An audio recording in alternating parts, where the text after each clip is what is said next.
کہ کیا اسلام میں عورت کی زبردستی جبر کے ساتھ شادی کرنا جائز ہے کہ جبراً اسے مجبور کیا جائے؟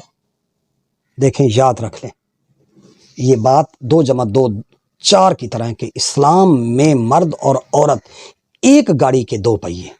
زندگی کی گاڑی اسی طرح صحیح چل سکتی ہے کہ دونوں پہیے بیلنس اور برابر ہوں۔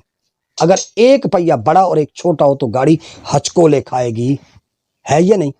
گرے گی، ایکسیڈنٹ کرے گی اور رک جائے گی۔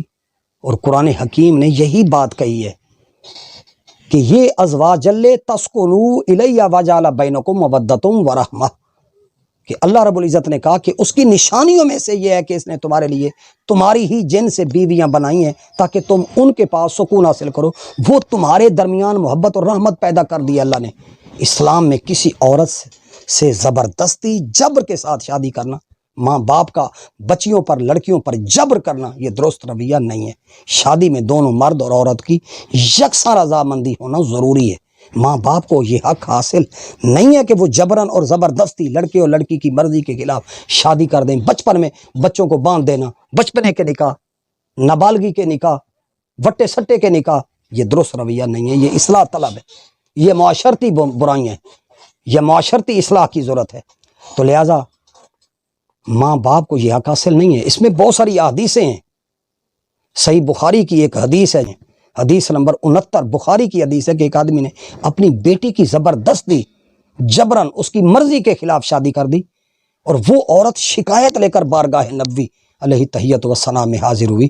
نبی علیہ السلام نے وہ نکاح اور شادی فسخ کرا دی۔ مسند احمد بن حنبل کی روایت رقم الحدیث 2469 میں ہے کہ ایک عورت کی شادی اس کے باپ نے زبردستی جبراً اس کی مرضی کے خلاف کر دی تھی۔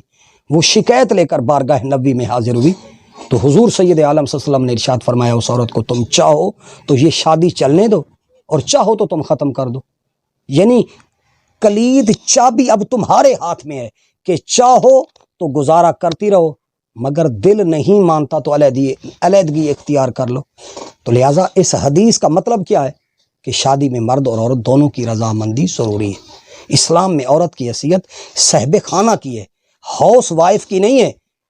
مرد کے ساتھ اس کی شادی کی جاتی ہے، گھر کے ساتھ اس کی شادی نہیں کی جاتی، کیونکہ اس کی شادی کسی گھر سے نہیں ہوتی۔ بیشتر لوگ اس اصطلاح کو اس کے معنی کو سمجھے بغیر استعمال کرتے ہیں۔ گھر کی بیوی کہنا، عورت کی شادی، اس طریقے سے سوچنا سمجھنا یہ نہیں بھائی، وہ رفیقہ حیات ہے، وہ مرد کی یعنی خوشی اور غمی کی رفیقہ حیات ہے۔ ان کے مزاج کو دیکھنا بڑا ضروری ہے۔ تو لہٰذا عورت کی شادی برابر کی سطح پر مرد سے ہونی چاہیے۔